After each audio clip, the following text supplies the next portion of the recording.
à tous, ok, l'éveil aux langues, d'accord, mais par où commencer? On a prévu en fait des portes d'entrée, des manières de rentrer dans le sujet de l'éveil aux langues. Comment je dois faire de l'éveil aux langues? Ben, voici toute une série de pistes.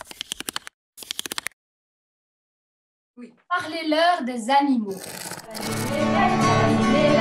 découvre les langues de nos amis dans le pays. C'est parti, youpi, youpi! Nous, on est tradanimaux et notre spécialité, c'est l'apprentissage précoce et ludique des langues. Certains souffrent vraiment de ne pas avoir d'aide. Ben, nous, on s'est dit qu'on allait partager nos idées.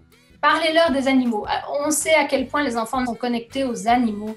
Et donc, les animaux, franchement, c'est une porte d'entrée vers l'éveil aux langues. C'est-à-dire que tous les animaux ne se retrouvent pas dans tous les coins du monde.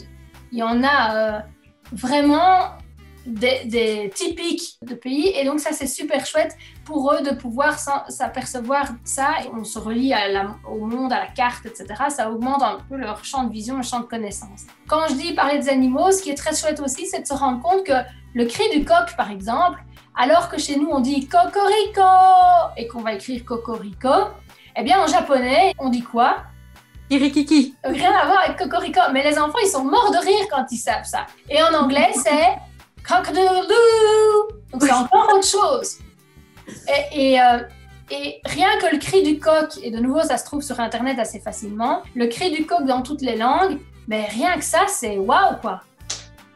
Alors, j'en profite pour dire que l'éveil aux langues, on peut le voir de manière verticale ou horizontale.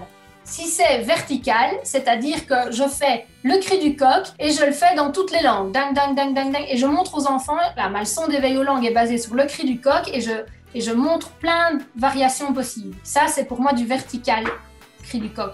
Voilà, exemple. Par contre, horizontal, ce serait de dire aujourd'hui on fait en italien. Et on voit la culture italienne, ce qu'on mange en Italie, les animaux en Italie, etc. Vous allez voir encore la suite en Italie. Et puis on fait l'espagnol. Et bien là, on va revoir la culture, etc., etc. Donc, votre fil conducteur, il peut être horizontal et faire chaque fois un truc comme ça, ou de temps en temps vertical, où là, vous reprenez, ben, tiens, le oui et non, mais on va faire le oui et non qu'on avait vu en italien, on va le refaire en espagnol, etc.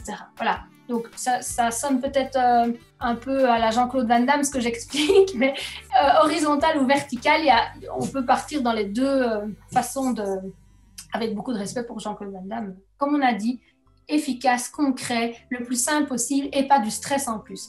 Voilà, j'espère en tout cas que ça a pu avoir un effet positif sur votre pratique. Et ça, vous nous le direz et j'attends vos retours avec impatience. Génialissimo!